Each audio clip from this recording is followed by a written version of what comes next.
Hello दोस्तों, welcome to Rahul roundup.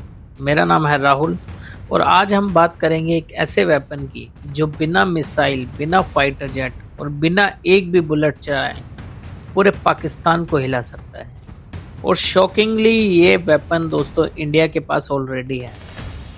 जी हाँ, मैं बात कर रहा हूँ वाटर की। सिर्फ पानी रोककर हम पाकिस्तान की इकोनॉमी, फार्मिंग और इलेक्ट्रिसिटी सिस्टम को कोलैप्स कर सकते हैं। जैसे कि आप लोगों ने हेडलाइन पढ़ी होगी, अब भारत ने एक स्टेप ले लिया है जिससे एक्सपर्ट्स कह रहे हैं कि साउथ एशिया में बिगेस्ट जियोपॉलिटिक्स वार्निंग का एक सिग्नल बज रहा है। क्या इंडिया सच में इंडस वाटर ट्रीटी को ख़त्म करने वाला है? अगर ऐसा हुआ तो पाकिस्तान का क्या होगा? अब दोस्तों बात करते हैं 1960 की। इंडिया और पाकिस्तान के बीच में एक रिलेशन ऑलरेडी खराब थे, लेकिन फिर भी एक अग्रीमेंट साइंड हुआ जिसे हम इंडस वाटर ट्रीटी कहते हैं। वर्ल्ड बैंक की मेडिएशन में हुई ये ट्रीटी ने डिसाइड किया कि कौन सी नदियों का पानी किसको मिलेगा।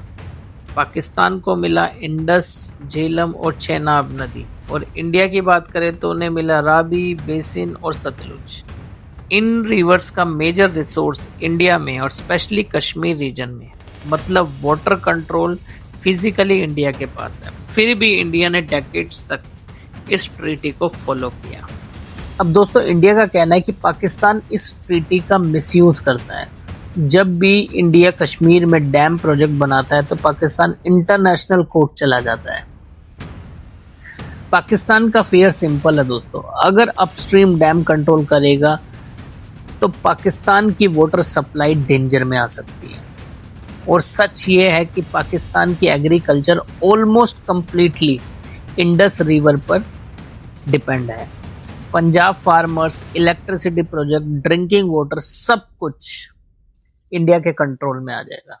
एक्सपर्ट कहते हैं कि पाकिस्तान दुनिया का सबसे वाटर स्ट्रेस्ड कंट्री बन चुका है। और इसी वक्त दोस्तों इंडिया ने सडनली इस ट्रीटी को इन एबियंस बोलकर एशिया की जियोपॉलिटिक्स में एक अर्थक्वेक ला दिया। इन एबियंस का मतलब होता है दोस्तों स्थगित कर देना, होल्ड कर देना। दोस्तों अब हमें समझना पड़ेगा ये सिर्फ पानी का इशू नहीं है, ये है पावर का इशू। सोचो अगर इंडिया वाटर फ्लो को स्लो कर दे तो स्टोरेज बढ़ेंगे, नए डैम्स बनेंगे, हाइड्रो प्रोजेक्ट एक्सपेंड करे जाएंगे, तो पाकिस्तान पर ऑटोमेटिकली प्रेशर इंक्रीज होगा। इसीलिए पाकिस्तान के मीडिया और पॉलिटिशियंस पैनिक मोड में ऑलरेडी दिख रहे हैं। कुछ एक्सपर्ट तो इसे वाटर वॉरफेयर बोल रहे हैं। और सबसे डेंजरस बात यह है कि फ्यूचर वॉर ऑयल पर नहीं होगी दोस्तों, ये सिर्फ और सिर्फ वाटर पे होगी। लेकिन स्टोरी यहाँ खत्म नहीं होती दोस्तों, इस गेम में चाइना भी इनडायरेक्टली इन्वॉल्व है। अब कैसे? चाइना पाकिस्तान का क्लोजेस्ट अलाय है। CPEC, Gwadar port, military support, fighter jets, China heavily Pakistan को पैक करता है। और इंटरेस्टिंगली चाइना भी अपस्ट्रीम रिवर कंट्रोल करता है जो इंडिया की तरफ आती है। मतलब साउथ एशिया का पूरा रीजन वाटर जियोपॉलिटिक्स के डेंजर ट्रैप में एंटर कर रहा है। एक तरफ दोस्तों इंडिया पाकिस्तान पर प्रेशर क्रिएट कर सकता है और दूसरी तरफ दोस्तों चाइना थियोरेटिकली इंडिया पर सिमिलर प्रेशर क्रिएट कर सकता है। यही रीजन है कि एक्सपर्ट इस सिचुएशन को एक्सट्रीमली सेंसिटिव बोल रहे हैं। अब दोस्तों सबसे बड़ा सवाल, क्या इंडिया सच में पाकिस्तान का पानी रोक सकता है? अगर शॉर्ट में बताऊं तो कंप्लीटली नहीं। एटलीस्ट इमीडिएटली तो हम नहीं रोक सकते। ह्यूज इंफ्रास्ट्रक्चर चाहिए, मैसिव रिजर्वियर्स चाहिए, लीगल कॉम्प्लिकेशंस भी है इसमें, इंटरनेशनल प्रेशर भी दिया जा रहा है।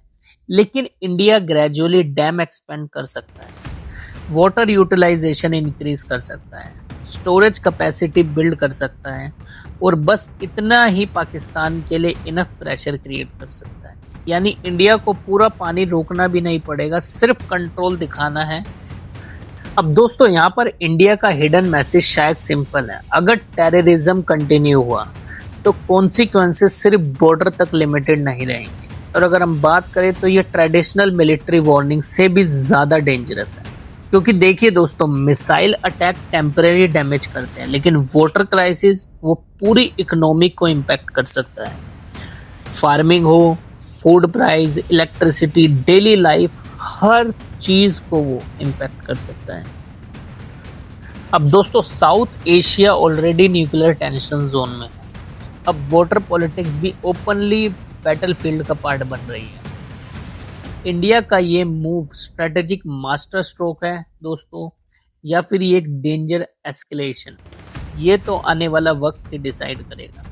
लेकिन एक बात तो क्लियर है दोस्तों, 21st सेंचुरी में सिर्फ आर्मी पावरफुल नहीं होगी। जो कंट्री पानी को कंट्रोल करेगी, फ्यूचर में असली पावर उसी के पास होगी। आप बताओ, क्या इंडिया को Indus water treaty permanently suspend कर देनी चाहिए, या पानी को कभी भी जियोपॉलिटिकल वेपन नहीं बनना चाहिए? कमेंट में अपनी राय जरूर दीजिए, और अगर इन्फॉर्मेशन अच्छी लगी हो तो मुझे लाइक एंड सब्सक्राइब कीजिए। मिलते हैं अगली वीडियो में, तब तक के लिए जय हिंद।